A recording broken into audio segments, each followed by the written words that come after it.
조선 전기 한글 서적 볼게요. 세종 때는 일단 용비어천가 나오죠. 그리고 월인청강지국 나오고 석보상절이 나옵니다. 그래서 세종이 후민정음을 만들고 그 한글을 활용해 보기 위해서 한글 서적을 이렇게 여러 개를 간행을 해요. 그래서 일단 용비어천가 우리 국어 시간에도 많이 배우죠. 그래서 이 용비어천가는 왕실 조상의 덕을 찬양을 하는 거예요. 그래서 전주이씨 태조 이성계의 위에 육대손 조상들 의 덕을 찬양한 노래예요. 그래서 용비어천가에 보면 이런 말이 나와요. 해동 육룡이 나르샤. 그 육룡이 이성계의 위에 육대손 조상들을 말합니다. 그래서 용비어천가에서 용비가 용이 나르다. 이게 바로 태조 이성계의 육대손 육룡이 나르샤. 그 용비예요. 그래서 용비어천가는 이 태조 이성계 위에 육대손 조상의 덕을 찬양한 노래고요.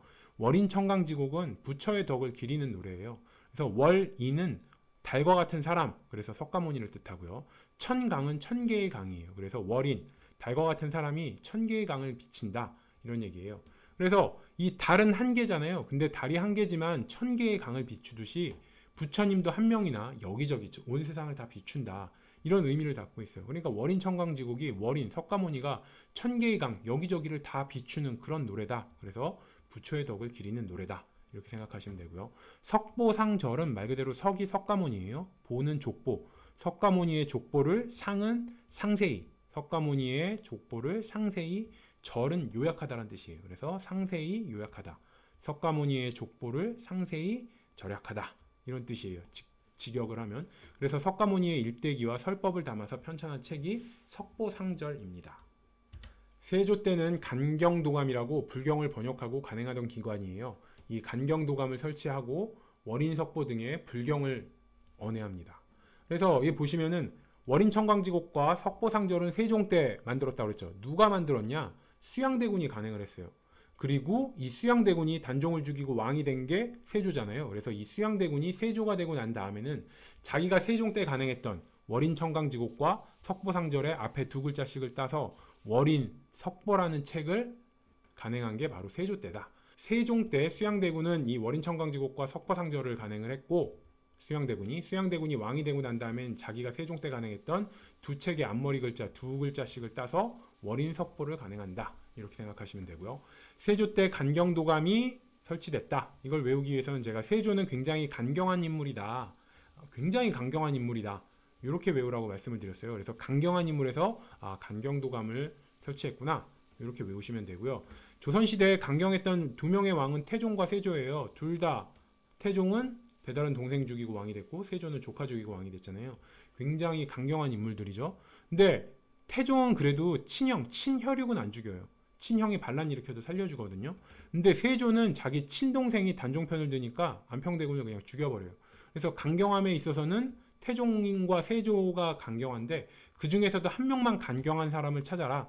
그러면 세조겠죠. 왜? 세조는 친혈육도 죽였으니까. 그래서 최고로 강경한 사람은 세조다. 그래서 세조가 강경하니까 강경도감을 설치했다. 이렇게 외우시고 이렇게 세조가 강경했기 때문에 말년에는 엄청 후회하고 죄책감에 시달리죠. 중종 때는 최세진이 훈몽자회라는 책을 편찬을 해요. 그래서 훈몽자회는 직역해 보면은 훈이 가르칠 훈이에요. 훈장님 할 때의 훈. 그래서 가르치다. 뭘? 몽자. 몽이 무지몽매하다 할 때의 몽이에요. 그래서 어리석은, 잘 모르는. 그래서 몽자하면 잘 모르는 글자예요. 몽자를 회가 회식할 때 모이다 이런 얘기잖아요. 그래서 몽자, 잘 모르는 글자를 모아서 가르치는 책이 바로 훈몽자회예요. 가르치는데 뭘 가르치냐? 몽자, 모르는 글자를 모아서 가르치는 게 훈몽자회다. 이렇게 생각을 하시면 되고 그래서 원래 이 훈몽자회를 편찬하게 된 게 어린이 한자 학습을 위해서 한자의 음과 훈을 한글로 적어 놓은 거예요. 한자로 모르는 한자의 뜻을 한자로 적어 놓으면 더 힘들잖아요. 그러니까 한글은 상대적으로 배우기가 쉽기 때문에 한자의 뜻을 한글로 옆에다 이렇게 달아 놓은 거예요. 이 한자는 이런 뜻이다. 이걸 한글로. 그래서 이 한자 공부를 위해서는 훈몽자회를 보면서 자연스럽게 한글을 배우게 되는 거예요. 근데 한글이 배우기 쉬우니까 금방 깨우치는 거죠. 그래서 당시에는 한글 교육기관도 없었고 이게 양반들이 한글을 반대하다 보니까 세종 이후로 점점 한글을 사용하는 사람들도 없었고 좀 굉장히 쇠락해 가고 있었거든요. 한글이. 그러다가 이 훈몽자회를 통해서 한글이 널리 퍼지게 되는 거예요. 그러니까 한자를 공부해야 되는 애들이 한자를 공부하려고 훈몽자회를 보다 보니까 한글을 자연스럽게 깨우치게 되는 거죠. 그래서 이 훈몽자회에는 기역, 니은 등의 이런 발음 표기도 등장을 합니다. 이게 이제 한자의 음도 표기하려고 하다 보니까 한글을 어떻게 읽는지를 얘기해 줘야 되고, 그러다 보니까 기역, 니은 등 같은 발음 표기도 등장을 하게 되는 게 훈몽자회의 특징이다. 훈몽자회는 최세진이 썼다. 이걸 외우기 위해서 이렇게 의미를 부여할게요. 자, 훈몽자회 덕에 죽어가던, 당시 한글이 막 죽어가던 한글이 다시 부활했다고 그랬죠. 그래서 원래 한글 사용하는 이가 없었는데 한문을 배우기 위해서 훈몽자회를 보다 보니까 한글이 널리 퍼진 거예요. 그래서 훈몽자회 덕에 한글의 힘이 더 세졌다. 죽어가던 한글의 힘이 더 세진, 한글의 힘이 더 세진 이유가 최세진이 만들었다. 이렇게 외우시면 돼요. 훈몽자회 덕에 한글의 힘이 더 세진, 이걸 외우시고, 세진에서 훈몽자회는 최세진이 썼구나, 이렇게 외우세요. 자, 훈몽자회가 중종 때 만들어졌다. 이걸 외우기 위해서는 조광조와 연결시키면 돼요. 조광조는 뭘 주장했죠? 수학을 주장했어요. 어렸을 때부터 유학을 아이들에게 가르쳐야 된다. 이걸 주장을 했어요. 그래서 어렸을 때부터 유학을 가르치려면 한자를 알아야 되잖아요. 그래서 한자 교육을 위해서 최세진한테, 야, 애들이 쉽게 한자를 공부할 수 있게 좀 책을 펴내라. 그래서 훈몽자회를 펴낸 거예요. 훈몽자회, 모르는 글자를 모아서 가르치는 훈몽자회를 펴냈는데, 애들에게 한자를 가르치려고 하다 보니까 한글로 음과 뜻을 썼고, 그러다 보니까 한글이 널리 퍼지게 됐더라. 그래서 이게 훈몽자회가 중종 때 만들어졌다는 건 조광조가 어렸을 때부터 유학을 가르쳐야 된다, 이걸 주장을 했고, 그래서 어렸을 때부터 유학을 가르치려면 한자를 알아야 되고, 그래서 한자를 가르치려고 훈몽자회를 편찬했더니 되려 한글이 널리 퍼지게 되더라, 이렇게 생각을 하시고, 자, 중종 때 조광조는 완전 골수 성리학자였죠. 그래서 어린이들이 유학을 공부해야 된다는 주장을 했고, 그래서 어린이들을 위한 책을 많이 펴내요. 보면은 중종 때 동몽수지, 동몽선습, 훈몽자회, 다 몽이 들어가죠. 이 몽이 어리석은, 그래서 잘 모르는, 그래서 어린이를 뜻해요. 어린이와 관련된 책이에요. 그래서 조광조는 어렸을 때부터 애들이 공부를 해야 된다, 유학을 가르쳐야 된다, 이걸 주장했기 때문에 조광조가 그렇게 주장을 했으니까 중종 때 몽이 들어가는 책들이 많이 나오더라. 훈몽자회, 동몽선습, 동몽수지, 다 중종 때 간행된 책입니다. 국어학 볼게요. 한글을 뜻하는 거겠죠. 그래서 책 제목에서 모두 국어와 관련된 것임을 알 수는 있어요. 그래서 훈민정음 운해는 신경준이 영조 때 이제 쓴 책이에요. 그래서 이거는 훈민정음 의문을 연구하는 연구서고요. 그래서 일단 신경준이 영조 때 간행한 게 훈민정음 운해다, 이걸 외우기 위해서 한번 했었는데, 운해 원래 뜻은 의문을 풀어놓다, 의문을 해석하다, 뭐 의문을 풀어놨다, 훈민정음의 의문을 풀어놨다, 이런 뜻인데, 우리는 운해를 우는해, crying boy로 이렇게 의미를 부여했죠. 그래서 훈민정음 운해 하면은 훈민정음이 어렵다고 우는 애, 그러니까 훈민정음이 어렵다고 우는 애예요. 이거 훈민정음 엄청 쉽잖아요. 근데 이 쉬운 훈민정음이 배우는 게 힘들다고 우는 애 보면 참 신경질 난다, 신경질 난다. 신경주는 신경질로 외우라고 제가 말씀을 드렸어요. 그래서 훈민정음 운해, 훈민정음 보고 우는 애 보면은 신경질 난다 해서 신경준 연상하시면 되고, 신경준은 영조 때 학자라서 신경준이 쓴 책들은 다 그냥 영조 때 간행됐다, 이렇게 외우면 된다고 말씀드렸고, 신경준이 영조 때인 인물은 깐깐한 영조가 너무 오래 살면서 조선 왕 중에 가장 오랫동안 왕을 했죠. 그러다 보니까 신경준은 그 벼슬 기간 내내 영조가 왕이었던 거예요. 그러니까 신경질이 나는 거예요. 깐깐한 영조가 이것저것 막 트집 잡고 일시키고 그러는데, 그 영조가 왕도 오래 하니까 신경준은 굉장히 신경질이 나더라, 이렇게 생각하셔서 신경준은 영조 때 인물이지, 이걸 외우라고 말씀드렸어요. 자, 언문지는 유희라는 사람이 썼고요. 의문서예요. 그래서 언문은 뭐예요? 한글을 뜻하죠. 그래서 조선시대 언문, 한글은 원래 부녀자와 서민들이 쉽게 즐길 수 있는 글이었어요. 그래서 좀 여기서는 당시에 좀 야한 한글 소설을 연상을 하시면 될 것 같아요. 부녀자와 서민들이 한글을 가지고 좀 야한 소설도 쓰고 막 이런. 그래서 양반들은 훈민정음을 낮추어서 언문이라고 불렀어요.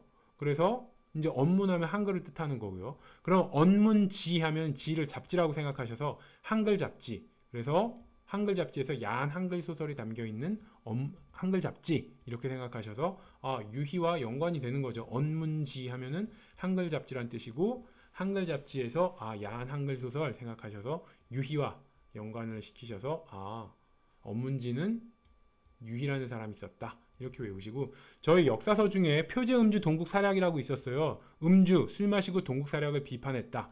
그리고 음주, 술 마신다는 얘기는 어떤 유희를 즐기는 거다 해서 저자가 유희령이라고 했죠. 그래서 이거는 좀 조심하셔야 돼요. 표제 음주 동국사량은 유희, 음주, 술 마시는 건 유희와 연관이 있다는데 저자가 유희가 아니고 유희령이었고요. 언문지는 언문지가 한글 잡지라고 생각하셔서 야한 소설에서 유희, 이 야한 소설이니까 유희랑 연결시키시고 저자는 유희령이 아니고 유희더라. 고금성님은 이의봉이 쓴 책이에요. 그래서 특징은 우리말과 중국어를 비롯해서 이민족, 흉노, 토번, 돌궐, 거란, 여진 등등등 여러 나라, 여러 민족의 어휘를 모아서 해설한 어휘집이에요. 그래서 일단 뜻을 보면은 고금은 옛날부터 지금까지의 석림, 해석이 수풀림이에요. 해석이 수풀을 이룬다. 그래서 옛날부터 지금까지의 해석이 수풀을 이룬다. 해석이 수풀을 이룬다는 무슨 얘기예요? 해석하는 어휘가 굉장히 많다는 얘기죠. 그래서 다양한 언어의 해석이 있다. 그래서 해석이 수풀을 이룬다는 얘기는 해석이 굉장히 많다는 얘기고 다양한 언어들이 있다는 뜻이구나. 이렇게 의미를 부여하시면 돼요. 고금성림에서 석림에서 해석이 수풀을 이룬다. 다양한 뜻, 다양한 언어들이 많아서 해석이 수풀을 이루는구나. 이렇게 생각을 하셔서 이거는 다양한 언어의 어휘들을 모아서 해설한 어휘집이다. 이렇게 생각을 하시면 되고요. 저자가 이의봉이에요. 이걸 외우기 위해서는 이의봉을, 이의는 다른 뜻 이런 뜻이죠. 이의 다른 뜻이 봉우리를 이룬다 이런 뜻이에요. 그래서 이의봉 다른 뜻이 봉우리를 이루다 보니 성림 해석이 수풀을 이룬다. 이의 다른 뜻이 봉우리를 이루다 보니 그걸 해석하는 게 수풀을 이룬다. 그러면 자연스럽게 연결이 되죠.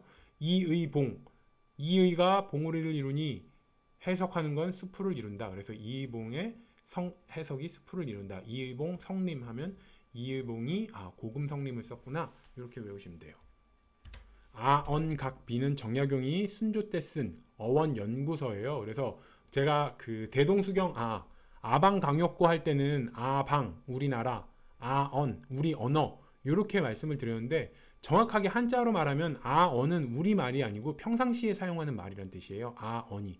그래서 아방강역고의 아방의 아는 나아고 이 아언에서 아는 한자는 다른데 그냥 우리 언어라고 그냥 생각하셔도 돼요. 그래서 아언 우리 언어를 각비 잘못된 걸 바로잡다 이런 뜻이에요. 그래서 아언각비 하면은 우리 언어를 잘못된 걸 바로잡다 이런 뜻이 되는 거고 아언에서 언어와 관련된 책이구나 이렇게 생각을 하시고 정약용의 저서에서는 아라는 단어를 많이 쓰더라. 그래서 아방하면 우리 나라, 우리 땅 이런 뜻이고 아언하면 우리 언어. 실제 한자는 다르지만 그냥 그렇게 해석을 하셔도 뭐 무리가 없어요. 그래서 아방 우리나라 강역에 대해서 고찰한 거고 아언각비는 우리 언어에 대해서 잘못된 걸 바로잡다. 그래서 정약용은 우리를 중히 여겨서 우리나라 아방강역고 우리 언어 아언각비 아가 들어가는 책들을 많이 썼다.